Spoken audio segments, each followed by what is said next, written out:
The United Street Foundation was organized 3 years ago to make grants to individuals and institutions focusing on traditional religion generally and traditional Judaism specifically from the perspective of evolutionary theory. Perhaps you might wonder where the foundation's name came from. The morning Jewish prayer service begins with Asher Natan L'Sefli Nala Havchin Ben Yom U'Vei Laila, in which we bless God for giving the rooster the understanding, the ability to understand, the understanding to distinguish day from night. Binah is generally an honorific word reserved for people who cognitively acquire a high level of specialized understanding. So why would this blessing claim Binah for a rooster? Not exactly the most intelligent of creatures. Etymologically, the root of the word lahavchin means to distinguish. But it also can refer to a test. And in this case, the rooster seems to have passed. Biologically speaking, acquiring understanding from being tested can be seen as the product of a selection process. The rooster has apparently become adapted to crow at daylight. Referring in Genesis to the elemental formation of human beings, yitzrit in modern Hebrew means instinctual. So we put the two words together, binah and yitzrit, and we come up with instinctual understanding, a name with both religious and biological salience.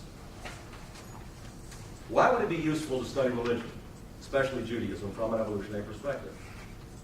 The Jewish tradition is that God endowed humans with the basic tools for living in the natural world.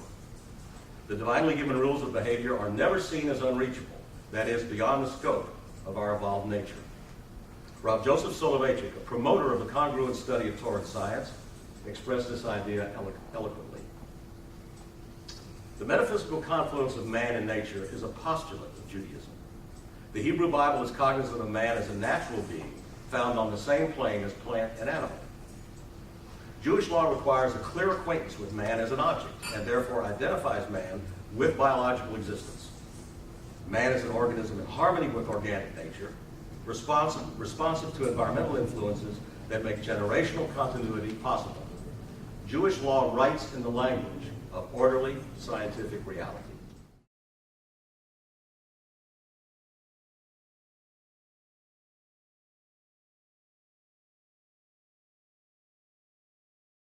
Taharat HaMishpacha is the body of Jewish law that details explicitly the rights and duties of conjugal partners, considered the most religiously consequential of social relationships. Judaic rules governing spousal behavior attempt to overcome the biological enemies of family relations, the inevitable conflicts of interest between husbands, wives, and children. The post-biblical sanctification of Jewish monogamy is centered, to use biological terminology, on a communal interest in the stability and descendant-leading success of monogamous pair bonds. First, the basics of the law, for those who are not familiar with it. The Jewish tradition requires a wife, when she sees menstrual blood for the first time, to become a nidah, sexually unavailable to her husband. Her period of abstinence continues until she experiences 7 consecutive days without visible evidence of menses. Then, after her ritual immersion, she is able to again enjoy intimacy with her husband. The Gemara describes the process by asking this question: what is an example, generally speaking, of a clear-cut Jewish law? Reb Zera responds, Jewish women have accepted the stringency that even if they see a drop of menstrual blood the size of a mustard seed, they wait 7 clean days and then purify themselves in the mikvah, the ritual pool. As we can surmise, during this monthly back and forth to abstinence and sex, the wife is fully in charge of the process. She alone determines when conjugal separation begins and when it ends. Not coincidentally, the period of sexual reunion occurs within the range of peak fertility for most women. Despite women's adaptation to conceal ovulation, many societies seek to reveal it through religious traditions that expose menstruation. To give just one example, anthropologist Beverly Strassman of the University of Michigan and her cohorts are conducting a longitudinal study of the Dogon, a people living in the central plateau of Mali. She's interested in the effects of requiring women to stay in special huts during menstruation, a religious requirement she contends is designed to make ovulation public and thereby increase maternity certainty. And so far, the results that she has acquired are supporting her hypothesis. Several years ago, I published a chapter describing the rules and consequences of Judaic conjugal separation. My objective was to flesh out the possible evolutionary value of these family-centered religious traditions. I conjectured that monthly spousal separation and reunion corresponding to the wife's luteal and follicular phases could result in testosterone entrainment by the husband to his wife's sexual fertility, to her cycle.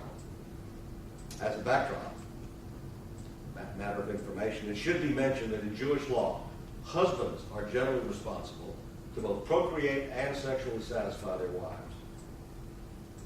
While I did see the need for a hormonal study to test my supposition, I knew it would be a major undertaking to organize an empirical study of endocrine function in observant Jewish couples.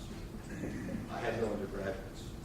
It would have been a lot cheaper if I had. Nonetheless, at the beginning of this year, the Foundation started assembling the resources necessary to conduct such a study. Our hypothesis regards the biological effect of that cluster of religious behaviors as follows. During the time in which the husband and wife are sexually unavailable to each other, we predict the husband's testosterone concentration will be suppressed below his monthly average. Alternately, as the couple no-contact period comes to a close and conjugal reunion approaches, we predict the husband's testosterone concentration will rise above his monthly average as he anticipates intimate reunion with his wife. Although these data by themselves cannot support any conclusions about fertility value, the Foundation intends to focus future research specifically on the reproductive benefits of these traditions. Given that our study does not include a control group, we would have doubled the cost. Its data will be presented as a case study only. We will have no data from a general population sample to contrast with that from our sample of Orthodox Jewish couples. It is possible that similar hormonal entrainment could be found in a general sample. Perhaps women in long-term relationships generally display their cycle-dependent fertility and manipulate their partner's testosterone with visual or olfactory cues that have absolutely nothing to do with religion. The last 20 years have seen increasing interest in the testosterone patterns of single men, husbands, and fathers.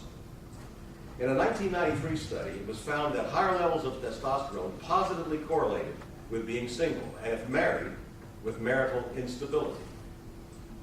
The study concluded that high testosterone consistently correlates negatively with high marital quality. Men in relationships less than 6 months old were found to have higher testosterone than men in longer-term relationships. Later research reported lower morning and higher evening testosterone in both married and unmarried men, but married men have lower levels in the afternoon and the evening. These data could reflect less willingness or ability of married men to seek out or even imagine sexual opportunities at night when philandering is easier to conceal. So staying at home at night with wife and children has been positively associated with lower testosterone. Canadian fathers experience lower testosterone after the birth of their child. A Chinese study showed fathers having significantly lower testosterone levels than childless husbands. In another study, men with reduced testosterone were judged to be more responsive to the crying of an infant. There's only been one study that I know of that is similar to the one that the Foundation is currently undertaking, and it's a sample of upwardly mobile Jewish women of Syrian extraction, and it concluded that practicing periodic conjugal separation and reunion gives wives, and I quote, authority and collective strength in shaping male sexuality. In summary, the preponderance of these data shows that monogamy in fatherhood function to suppress testosterone, and close proximity of a man to members of his family has been correlated with lower testosterone. Contradistinctly, the absence of a man from family, especially at night, is associated with spikes in testosterone production. A substantial body of research indicates that monogamous practices make family life more stable, increase paternal willingness to invest resources in wives and in children. Now let's talk about the study itself. Once the study design had been written, we were able to find an observant middle-aged couple in Israel to administer our 3-month study. They live and work in Beit Shemesh, a suburb of Jerusalem. populated by a cross-section of traditional Jews from modern Orthodox to more insular communities of the ultra-Orthodox. One reason for choosing Beit Shemesh, quite frankly, a lower middle-class town, is that 1,000 shekels paid to each couple was considered enough to motivate participation in this study. Based on an expected small to moderate size effect of R equals 0.02, we determined that a sample size of about 25 couples would be sufficient to produce statistically unbiased results. Next, we discussed the study with an endocrinologist with a religiously observant upbringing, so she knew what we were talking about, who practices in Jerusalem for Hadassah, the largest medical organization in Israel. She readily agreed to partner with us in executing the study and served as a consultant as needed with the study administrators. Once assaying the samples is completed, she expects to compile the data in the publishable form. The first task for the study administrators was to interview and choose 25 XX heterosexual married couples roughly 20 to 30 years of age. It was important that the couple selected use neither birth control nor fertility-enhancing drugs. Also important was that each wife had a history of regular 28-day menstrual cycling. Of anecdotal interest, and this is interesting, 5 of the original 25 husbands selected to participate had to drop out of the study because their wife became pregnant during the first 2 months. 5 out of 25. Didn't help the study any, but it was still a Muslim couple. 4 other husbands left the study for other reasons, and 2 new husbands were added, so that the final sample ended up being 18 husbands. Hopefully we'll get significant results with that. Saliva samples were furnished by the husbands twice a week for 12 straight weeks. On each sampling morning, 1 sample was given at awakening and another 30 minutes later. There were strict rules against eating or drinking anything but water until the 30-minute period was over and both samples had been given. We were advised to assay each couple for cortisol concentration as well as testosterone because stress is an intervening variable as a suppressor of testosterone needing to be accounted for in all samples of each husband. The heavily studied marker of both acute and persistent chronic stress is called cortisol awakening response, or CAR, defined as the rapid increase in cortisol a person experiences during the first few minutes after waking up. The cortisol increase during that 30-minute span has empirically been measured at 38 to 75%, which is substantial. There appears in the testosterone literature, therefore, growing evidence of the need for 2 samples and 2 cortical samples taken 30 minutes apart. As a construct of religious origin, the rules of conjugal separation and reunion are followed as biblical/rabbinic traditions, not as an evolutionary strategy. The practice of Hilchot Nidah results in abstinence for what amounts to about 40% of the married life of an observant Jewish couple, at least until the wife goes into menopause. The Foundation study of religion-based hormone synchronization may shed light on how these traditions can achieve goals with biological salience. Although the authority of these marital practices is obviously not founded on biological correctness, it can nevertheless be made sense of as a mating strategy that provides a recovery period for the couple through entrainment of sexual rhythms. An older study, for example, showed the ejaculatory abstinence for several days increased sperm count in married men. Perhaps in the case of Orthodox Jews, the resumption of sexual relations might thereby improve reproductive success. But at this point, that's just a speculation. In marriages circumscribed by these strictures, the wife plays hard to get for a period of time whose length she alone measures. Her husband obligingly waits with anticipation until she suddenly communicates her availability. In addition to making the marriage more compatible on a day-to-day basis, periodic testosterone suppression and stimulation may also increase hormonal compatibility, thus influencing sexual appetite, reducing sexual jealousies, increasing willingness to invest in existing children, and improving the likelihood of conception as each spouse's expectations elevate just before sexual reunion. In conclusion, I'm sorry to say that we do not yet have any data to present to you today. The saliva samples were shipped from Jerusalem in July to the biobehavioral lab at the School of Nursing at the University of Texas. The project of assaying almost 2,000 samples began a little over 4 weeks ago, and raw data will not be available for another 3 to 4 months. Although organizing the study began only recently, I had hoped we would have at least some data for today's presentation. I suppose these studies always take longer than one anticipates. But I wanted today to give you an example of the diversity of our Foundation's projects that knowledgeably and respectfully study traditional religion generally and traditional Judaism specifically from a Darwinian perspective. We would like to think that this is a model of how things could and should be done. Last, just a little bit of editorializing, if you indulge. Unfortunately, a majority of the traditionally religious view science as extraneous, and a majority of the scientifically knowledgeable think of religion as a defunct throwback to earlier and darker times. There are many who embrace the false dichotomy of religion and science as separate magisteria, a conviction especially fragile for evolutionists, whose job is to explain universals, human universals, not to explain them away. Most religious folk and social scientists choose the easy path of pure conformity, embracing one camp, whether religion or science, and dismissing the other.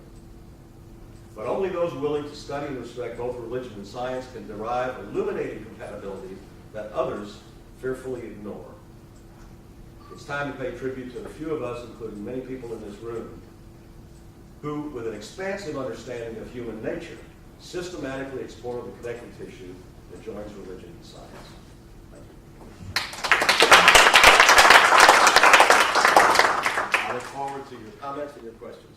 One of the advantages of minimum results is maximum time for discussion.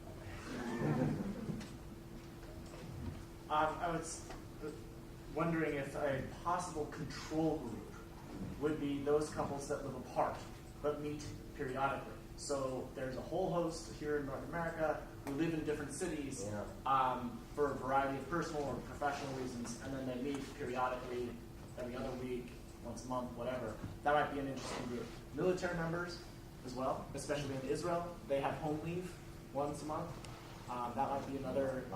But is there absence for one another based upon per cycling in any way? I highly doubt the military. That's my point. That's my question. But on the other hand, you could measure testosterone based on the anticipation of coming home. Good, that's possible. And then also those people who separate for education purposes.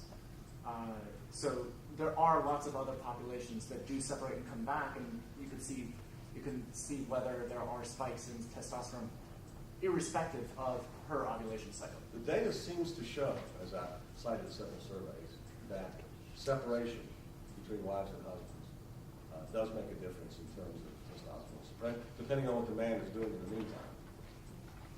Depending on what the man is doing. Obviously, what we're relying on here, which hopefully is not illusionary, is that the man is not masturbating, the man is not seeing other women during the time when his wife is unavailable to him.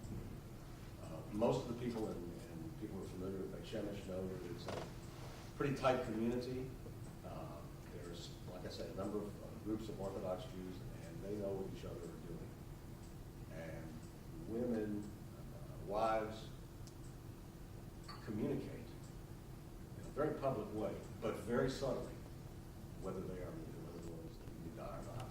Maybe they don't hold hands during that period. Within the house, they also do that subtly, also very subtly. But in public, there are also subtle cues.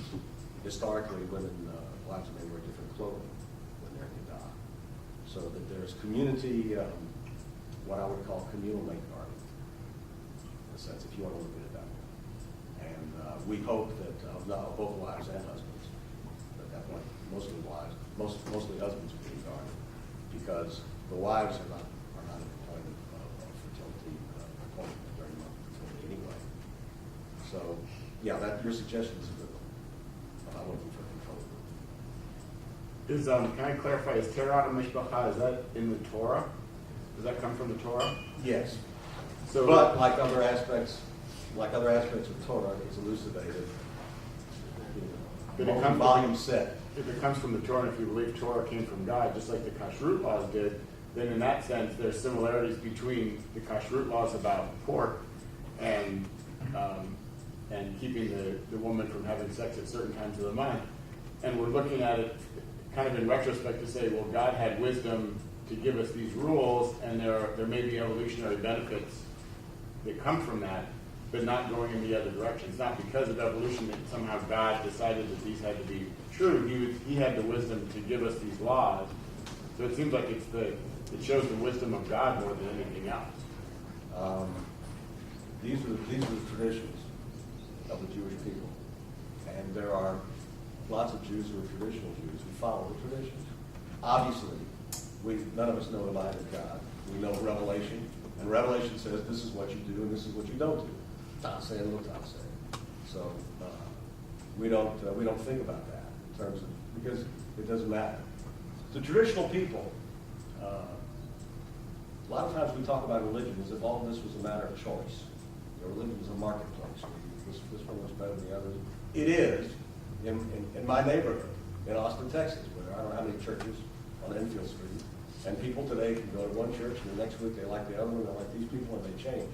Religion in the human history runs in families, and that's the best predictor of religious behavior. It's the one that's seldom looked at sufficiently, in my opinion. But as far as these rules, tell me which way you think kashrut would be similar in some ways to Haram. That it was given, that it was in the Torah. That it was You mean the origin of it? Sure, that would be true of any tradition. Right. You're right. Any tradition that begins with a Torah tradition and is later as opposed to rabbinic, and later Meforshim, other commentators who literally flesh out all the possibilities of what could happen, and any question that could arise tries to be resolved ahead of time. But yes, they are taken as rules. And I was wondering if also if it's replaced the comment from the wife, not tonight I have a headache, to not tonight I have a mustard seed. That I don't know about. But remember, the cues between husbands and wives are very subtle. I know some couples who, when the wife first of all, if she has a regular 28-day cycle, the husband knows, maybe not exactly the right time, when it's coming. So maybe what she'll do, instead of putting a knife over here at dinner, she'll put it over this side. That's the communication. And if you weren't knowledgeable about how she does that, this is the way the couple communicates. Communication can be done in a lot of different ways, and it can be very subtle. And the anthropologist sitting at the next table wouldn't even notice. So that's the way it works sometimes, but the communication occurs, and she's the one, as I say, who's responsible. Joe? Is what is new about the study the ability to measure or determine or analyze the testosterone? In other words, I'm surprised that this is somehow new, and I wanted to find out what you think is new about it. Well, women have cycles, monthly cycles, and men do not. I realize that. So the question is, what happens? No, I mean, it's a silly thing to say, but you start off saying that. Because if you make that assumption, now, is this explaining, I don't want to trick out Judaism as biology, because that would be a ridiculous thing to do. But you can make sense of this biologically, in the sense that a wife, by being in charge of the process, can manipulate the husband's testosterone. And biologically, you might say that as his testosterone is suppressed, if it is suppressed, if he's not reading Playboy magazine or whatever else, if his testosterone is in fact suppressed, he is less likely to engage in extra-parent opportunities. Well, a related question would be, what do you think the tradition understands to be the point of this prohibition? Well, as I've said, I think following that tradition could have a number of benefits in terms of reducing sexual jealousy. Let me give an example. Let me give that as an example, if you want to know what are the benefits of following the tradition. No, I know there are benefits, and I know people believe there are benefits, and I'm trying to find out from you whether your studies are new in the sense that you have new techniques for measuring testosterone levels, which previous periods of time, or maybe up to now, have not been able to measure. Testosterone studies have really increased in the last 20 to 30 years because there are a lot of people interested in fertility. So yes, there's serum testosterone that's measured. Maybe better than saliva. I'm quite sure it is. But we weren't about to find Jewish couples to take blood samples from to send them back to the United States, so we ended up with saliva. So the techniques are not new. They're being used. But I don't know of any other study that's ever been done of this kind, and probably of any other kind, hormonal study on observing Jewish couples. All right, so you are claiming that something importantly new is coming out of the study. I would say so, yes. Otherwise, we wouldn't have done it. Let's say Carl first, and then Ken. So I was going to thank you, Rick, for presenting this carefully, I think, methodologically laid out study, which is important kinds of things that we have to do to get this information. And again, the point being, not could this have been done before, but the point is it never has been done before. Nobody has really looked in this kind of way at these things. But my question is in recruiting the 25 couples. So I'm just really detail oriented. How did you get those 25 couples? And I'm kind of interested in was there a self-selection? There are different. I know there were different populations in Beit Shemesh. You're talking about Ramat Beit Shemesh, Aleph Bet, down Beit Shemesh, Scheinfield. I just wonder, where those couples came from and in what way they were self-selected, because somebody selected them. That's the hard part. Yeah. And if you get the right study administrators. How'd you get to that? That's what I want to know. Well, the wife of the husband and wife. The wife is the daughter of our rabbi in Austin, an Orthodox rabbi in Austin. And so I had that connection. And she recruited people in her social circle? Her husband was really the engine of the whole deal. He ended up being the son-in-law. Was really the one who did. But they recruited these people. These are people. The wife is a physical therapist, and the husband, whatever it is. This is not the Haredi population. No. Okay. No. Okay. Both of the study administrators are college graduates, and they're observers, but they're. Yeah, I understand. So they went to people and friends of friends and so on and so forth, and that's the way they went to these couples, and it was hard to do because it's a pretty small sample. These are people who are still trying to have children, and Israel's an interesting place in one way. And I learned this from this endocrinologist, Dr. Barenholtz, who Hadassah is working with us. She says there are more fertility doctors and consultants per square foot in Israel than any other place in the world, because it's not just observant Jews. The period of review, be fruitful and multiply. They want to get pregnant and have children. It's all these Israelis. It's all these Israelis. Maybe because they're getting married later. Non-Orthodox, or for whatever reason. It's a broad cultural reason. In Israel, motherhood and children are really sacrosanct. It's among people that the level of interest that women have when they get married, to have children, have more children.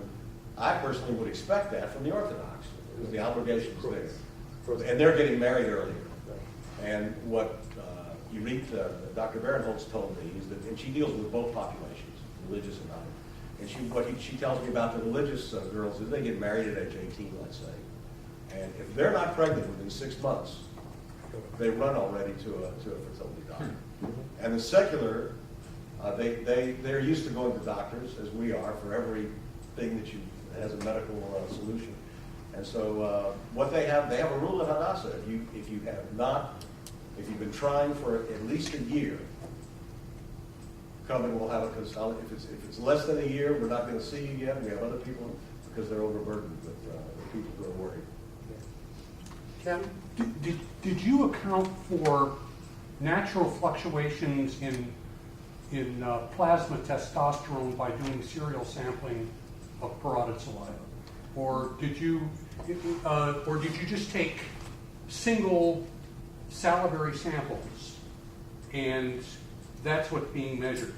Because if that's what you did, there's a potential problem. Because if you're looking at single measurements of almost any hormone in the plasma, what you're discounting is the normal fluctuations which occur in the hormone levels. And unless you take serial samples so that over a short period of time, you actually see what the levels, how the levels are changing, it's difficult to draw any conclusions as to what that might mean. Well, we took 2 samples a week for 12 weeks. That's what I said. Oh, that. yes, then I missed that. Okay. Yes. 2 samples a week. Well, 2 samples Okay. times 2, because we're taking a sample, then 30 minutes later another sample. Okay, and it's pure parotid saliva, or is it whole saliva? It's whole saliva. It's whole saliva, and don't forget the cortical samples too, to adjust for stress, because some people, men, women, whatever, are under stress, and of course we're measuring the men at this point. That can affect. They can have a tough day at the office coming up. I mean, the statistic that's the most surprising to me is the one that's been found for the increase in cortisol from 0 to 10 minutes you've been awake, and that's 38 to 75%. And think about it, when you wake up, maybe you had a dream or something and you wake up worried or whatever, but if you start thinking about, right away, we all know this, you start thinking about what I have to do today, what challenges do I have, what am I going to get into as soon as I get to the office. It doesn't take long for your stress level to just shoot up. So the subject just expectorates into a cup. Yes, into a little tube, and those tubes get frozen, and they were shipped back to the United States, like I said, about a month ago. And actually, those kinds of steroids have a long life, and even if they're not frozen. But we were especially careful with that. And I think we'll get statistically reliable results, assuming the cover size, the number of in the sample is large enough. That's the only thing I'm worried about. Because as I said before, too many women got pregnant. Other questions?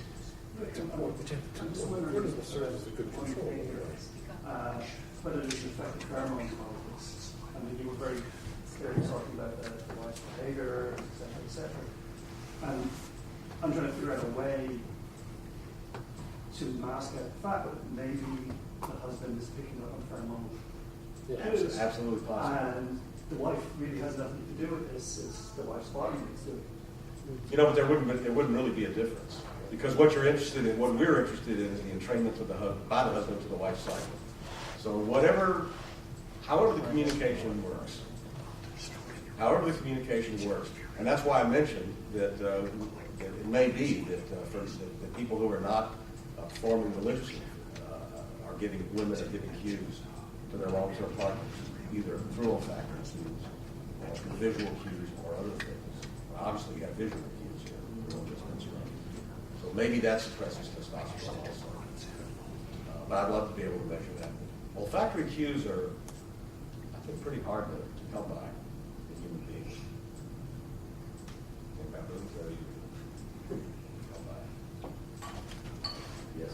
I just want to state an obvious observation, but it was meaningful to me today in my study, which is we've had 3 presentations that have asked the question of not what does evolutionary theory tell us about traditional religions, but by studying traditional religions, what we learn about evolutionary theory. And that's just a very interesting turn on the question and how to explore these issues. Good. Other questions? It's a nice point to end that session. Thank you very much. Sure.